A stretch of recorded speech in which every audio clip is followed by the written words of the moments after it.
Questing is an essential part of Runescape progression, and in this video I'll cover quests that any PvMer should have on their to-do list. Whenever you're ready, grab your cup of tea, sit back, relax, and enjoy. The first quest of the video isn't necessarily a super significant quest, but it is a nice quest nonetheless, and it takes about 5 minutes to complete. The Impressing the Locals mini-quest not only gives you access to the Ark, a high-level skilling area, but it also gives you the ability to teleport between elite dungeon chests, which is something you're going to want to have if you're doing any of the 4 elite dungeons in the game. The Succession quest, part of the Legacy of Zamorak series, is a must-have as any PvMer. Not only does this quest unlock the dive ability, which is an essential movement ability which allows you to pinpoint move your character to, for example, dodge boss mechanics, but it also allows you to fully upgrade the Infernal Puzzle Box to its final tier, making it and turning it into your passive. That Infernal Puzzle Box reduces environmental damage inside Infernus, part of the Zamorak boss fight, and gives you reduced damage reduction inside the wilderness and increased damage dealt to monsters, which is perfect for Slayer tasks. But by far, the most significant buff from the Infernal Puzzle Box is that your adrenaline will not drain outside of combat. It may not seem like much, but once you've unlocked this perk after completing only half of the quests inside the Legacy of Zamorak series, you'll never be able to go back. Now, since we're on the topic of damage reduction as part of a quest reward, I think it's worth talking about 3 more quests that will give you 10% reduced damage at certain bosses.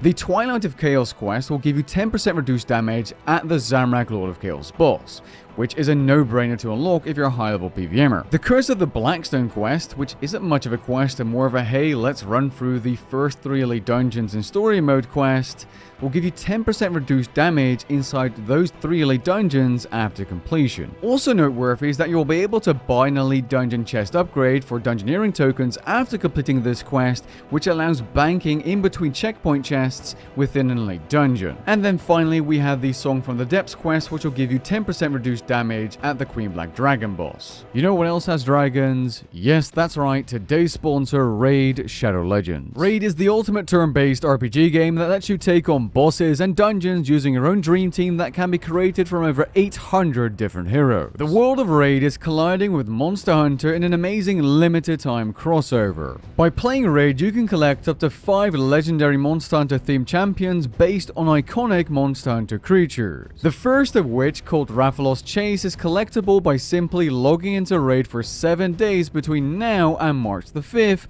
at which point the limited time event ends. Raid has recently introduced its biggest update since the Doom Tower, the Cursed City. This new content comprises of 100 challenging levels, each filled with tough battles, including instances where players may face off against 2 bosses at once. If you haven't given Raid a try, make sure you click the link in the description below or scan the QR code on screen. You'll immediately receive 500,000 silver, energy and chicken, and upon reaching level 15, an epic champion called Juliana. Thank you Raid for supporting the channel. Now, in case you've been watching a couple of my videos, you'll know I talk a lot about Fort Firenfree, simply because all of its buildings and the questline related to it have a huge amount of buffs. The guardhouse, unlocked after the Unwelcome Guests quest, is no different. The Tier 1 building gives you additional damage during Slayer assignments and an increased spawn chance for elite monsters. Once you get to the Tier 3 building at level 95 construction though, you get an execute chance on non-boss Slayer targets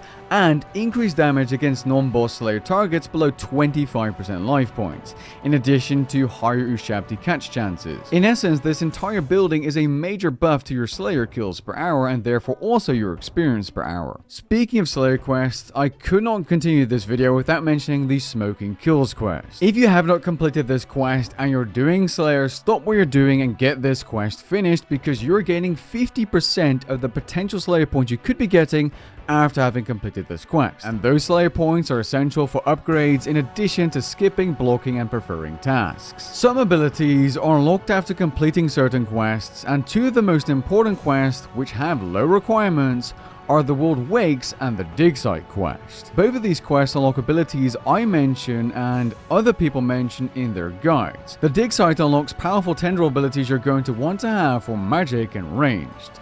The World Wakes quest, which doesn't have any requirements other than you needing to kill a couple of Goldur's Dungeon 1 bosses, so you need to have some combat gear, gives you access to 2 of the most important abilities in the game.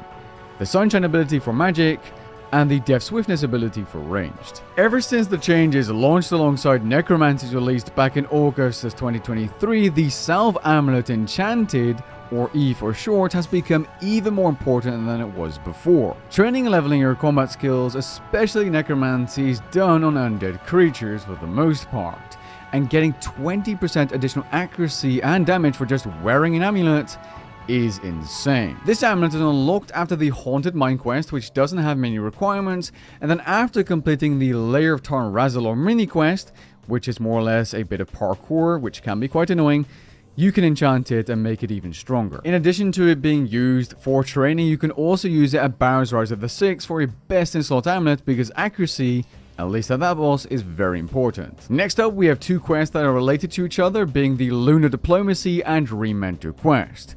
Unlocking both of these quests will give you access to not only lunar spells, but also the spellbook swap ability, allowing you to use certain spells while using your ancients, for example, for PvM. Now, I will admit that this is going to be a little bit more useful for those high-level PvMers or people getting into group content, because then you're going to want to have that spellbook swap ability to do stuff like Cade Septing at Virago. But for you average Joes out there, there's something else you can unlock which you're definitely going to want to use to bring down your food usage or make PvM a little bit more forgiving, and that's Disruption Shield after getting 290,000 Livid Farm Point. Using this spell throughout your PvM journey is going to make your life so much easier, as you can reduce a single attack to 0 damage. If you want more information about Disruption Shield, I'll be dropping a video link dedicated to this spell in the description down below.